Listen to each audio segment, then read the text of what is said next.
আসসালামু আলাইকুম ওয়া রাহমাতুল্লাহি ওয়া বারাকাতুহু। প্রিয় বন্ধুগণ, আশা করি আপনারা ভালো আছেন, আমিও ভালো আছি আলহামদুলিল্লাহ।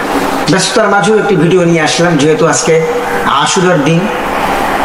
মনে হচ্ছিল যে বন্ধুদের সঙ্গে কিছু বিষয় শেয়ার করি। অনেকে ফোন দিচ্ছিল আজকে কি হবে না হবে রোজার ব্যাপারে, তাই আপনাদের সঙ্গে সামনে আসলাম। আসলে মুহররমের তাৎপর্য, মূলত এটা মুহররম মাস। মুহররম এটা একটা সম্মানিত মাস। তাহলে আমরা এই মাসের শুরুতে দুটো বিষয় জেনে নেব। মুহররম এর তাৎপর্য। প্রথম কথা হলো, মুহররম শব্দের অর্থ কি? মুহররম শব্দের অর্থ নিষিদ্ধ। কেন নিষিদ্ধ? মহানবী সাল্লাল্লাহু আলাইহি ওয়াসাল্লামের পূর্বে যুগ থেকে মুহররম মাসের, মুহররম সহ 4টি মাসে মুসলমান এবং কাফেরদের মাঝে বা এমনিতে ব্যক্তিগত জীবনে মারামারি, কাটাকাটি, যুদ্ধ, বিদ্রোহ সবকিছু নিষিদ্ধ ছিল।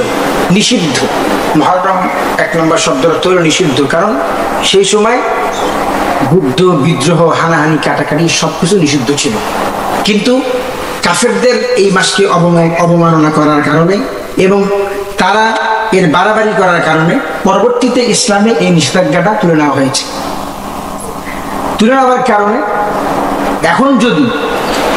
এখন বর্তমান সময়ে কাফেররা যদি মুসলমানদের উপর হামলা করে বা মুসলমানদের সঙ্গে যুদ্ধে লিপ্ত হয়, তাহলে মুসলমানরা মুহররম মাসের নিষিদ্ধের অপেক্ষা না করে তারাও এর সমুচিত জবাব দিবে, কারণ সেই নিষিদ্ধটা উঠে গেছে। দ্বিতীয় অর্থ হলো, মুহররম শব্দের অর্থ হলো সম্মানিত। এটা এখনো বহাল আছে এবং কিয়ামত পর্যন্ত থাকবে ইনশাআল্লাহ। এই সম্মানের কথা স্বয়ং আল্লাহ তাআলা কোরআন কারীমের মধ্যে এভাবে বলেছেন, ইন্না ইদ্দাতাশ শুহুর ইনদাল্লাহি 12 শাহরান ফি কিতাবিল্লাহি ইয়াওমা খালাকাস সামাওয়াতি ওয়াল আরদা মিনহা আরবাআতুন হুরুম ইলা আখিরিল আয়াত। তো এই আয়াতের মধ্যে আল্লাহ রাব্বুল আলামিন এই মাসের সম্মানের কথা বলেছেন এবং 4টি মাসকে যে আল্লাহ পাক সম্মানিত করেছেন, সেই 4টি মাসের সম্মানের কথা আল্লাহ পাক এই কোরআনুল কারীমের মধ্যে বলেছেন। 4টি মাস হলো জিলহজ, মুহররম, জিলকদ, জিলহজ, মুহররম এবং রজব মাস। এই 4টি মাসকে আল্লাহ পাক সম্মানিত করেছেন এবং নিষিদ্ধ করেছেন। নিষিদ্ধর হুকুমটা উঠে গেছে, সম্মানের হুকুমটা বহাল আছে। এই ছিল মুহররমের দুটি অর্থ। এখন আমরা আসি যে আসলে মুহররমের আমল কি, মুহররমে আমরা কি করব। মুহররম মাসের 1 নম্বর আমল হল, একদম সর্বপ্রথম যে আমলটা, সেটি হলো মুহররম মাস পুরো মাসটি রোজার মাস। আল্লাহর হাবিব সাল্লাল্লাহু আলাইহি ওয়াসাল্লাম পুরো মাস রোজা রাখতেন এবং অন্য মাসে নফল রোজার যেই পরিমাণ সওয়াব, তার তুলনায় মুহররম মাসে নফল রোজার বেশি সওয়াব। কারণ আল্লাহর হাবিব সাল্লাল্লাহু আলাইহি ওয়াসাল্লাম ইরশাদ করেন, আফজালুস সিয়ামি বা'দা রমাদানা শাহরুল্লাহিল মুহররম। রমজান মাসের রোজার পরে সর্বশ্রেষ্ঠ রোজা আল্লাহর মাস মুহররমের মাসের রোজা। মুহররম মাসের রোজা আল্লাহর কাছে রমজানের পরে সর্বশ্রেষ্ঠ রোজা। তো এই জন্য এই মাসে পুরো মাস আপনি রোজা রাখতে পারেন। হ্যাঁ, আপনি 5টা, 10টা, 20টা, এক কথা আপনি পুরো মাসটা রোজার মধ্যে কাটাতে পারেন। কিছুদিন বিরতি থাকলো, আবার রোজা রাখলেন, আবার বাদ দিলেন, এইভাবে পুরো মাসটি আমরা রোজার মধ্যে কাটাইতে পারি। মুহররমের দ্বিতীয় আমল হলো, মুহররমের 2 নম্বর আমল হচ্ছে 10 তারিখের, অর্থাৎ আশুরার রোজা। এটা একটা বিশেষ একটা দিন এবং বিশেষ একটি আমল। কারণ আল্লাহ হাবিব সাল্লাল্লাহু আলাইহি ওয়াসাল্লাম ইরশাদ করেন, সিয়ামু ইয়াউমি আশুরা আহতাসিবু আলাল্লাহি আন ইউকাফিরা সানাতাল্লাতী ক্বাবলাহু ওয়াস সানাতাল্লাতী বা'দাহু। আল্লাহর হাবিব সাল্লাল্লাহু আলাইহি ওয়াসাল্লাম বলেন, আমি আল্লাহ তাআলার দরবারে আশা রাখি যে 10 মুহররমের রোজা তার পূর্ববর্তী এবং পরবর্তী গুনাহসমূহের কাফারা হবে, গুনার কাফারা হবে। তো আশুরার দিনের রোজা, এটা হচ্ছে মুহররম মাসের দ্বিতীয় একটা আমল এবং গুরুত্বপূর্ণ একটি আমল।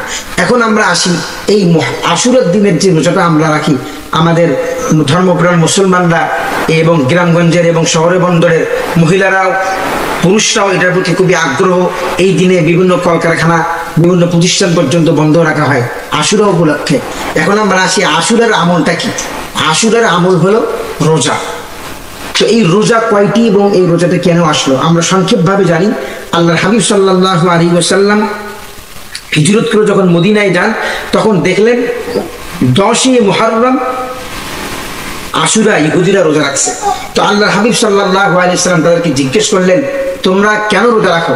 ইহুদিরা বলল যে এই দিনে আল্লাহর নবী মূসা আলাইহিস সালাতু ওয়াস সালাম ফিরাউনের কাছ থেকে যখন তার দলবল নিয়ে চলে যায় তখন আল্লাহ তাআলা নদীর মধ্যে যে রাস্তাটা করে দিয়েছিল, এই রাস্তা দিয়ে আল্লাহর নবী মূসা আলাইহিস সালাম তার দলবল নিয়ে সেই নদীর মধ্যে যে রাস্তাটি আল্লাহ পাক কুদরতভাবে করে দিয়েছিল সেই রাস্তা দিয়ে পার হয়ে যায় এবং তারা ওপারে চলে যায় এবং ফেরাউনের দলবল সহ তার সাঙ্গ পাঙ্গ সবাই যখন এই পথে আসে তো আল্লাহ পাক তাদেরকে সেখানে ধ্বংস করে দেয়। তো মূসা আলাইহিস সালাম ফেরাউনের এই জুলুম নির্যাতন থেকে তার উম্মতকে নিয়ে যখন পার হয়ে চলে যায় এবং আল্লাহ পাক তাকে হেফাজত করে, এই হেফাজতের কারণে তিনি এই দিনে একটি রোজা রাখতেন। তো মূসা আলাইহিস সালামের অনুসরণে আমরাও রোজা রাখি। তো আল্লাহর হাবিব সাল্লাল্লাহু আলাইহি ওয়াসাল্লাম বললেন, নাহনু আহাক্কু বিমূসা মিনকুম ফাসামাহু ওয়া আমারা বিসিয়ামিহি। আল্লাহর হাবিব সাল্লাল্লাহু আলাইহি ওয়াসাল্লাম বলেন, আমরা তোমাদের চেয়ে মূসা আলাইহিস সালামের অনুসরণে অধিক যোগ্য। তাই তিনি রোজা রাখলেন এবং সাহাবীদেরকেও রোজা রাখার নির্দেশ দিলেন। তবে সাথে সাথে আবার এও বললেন, সুমু আশুরা ওয়া খালিফু ফীহিল ইয়াহুদা ওয়া সুমু ক্বাবলাহু ইয়াওমান ওয়া বা'দাহু ইয়াওমান। আল্লাহর হাবিব সাল্লাল্লাহু আলাইহি ওয়াসাল্লাম বললেন যে আমার সাহাবীরা তোমরা রোজা রাখবা, তবে ইহুদিদের মুখালেফাত করে রাখবা। 10 তারিখের রোজা, তারা 10 তারিখে একটি রোজা রাখে, তোমরা দুটি রোজা রাখবে। আর নিয়ম হলো দুটো রোজা তোমরা 9-10 অথবা 10-11 তোমরা রোজা।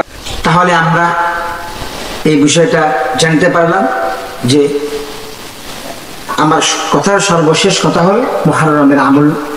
প্রথম নম্বর আমল হল সারা মাস রোজা রাখা, আর বিশেষ দিনের আমল হলো আশুরার রোজা। সেটা আমরা 9 তারিখে রাখতে পারি, 9-10 অথবা 10-11 দুটো রোজা রাখতে পারি। কেউ যদি একটা রোজা রাখে তাহলে তার রোজা আদায় হবে, তবে মাকরুহে তানজিহি হবে। আল্লাহ তাআলা আমাদেরকে মুহররমের পরিপূর্ণ সম্মান করার তৌফিক দান করুক এবং সাথে সাথে রোজা রাখে এর সম্মান করার আল্লাহ আমাদের সকলকে তৌফিক দান করুক। আমার তৌফিক ইল্লা বিল্লাহ।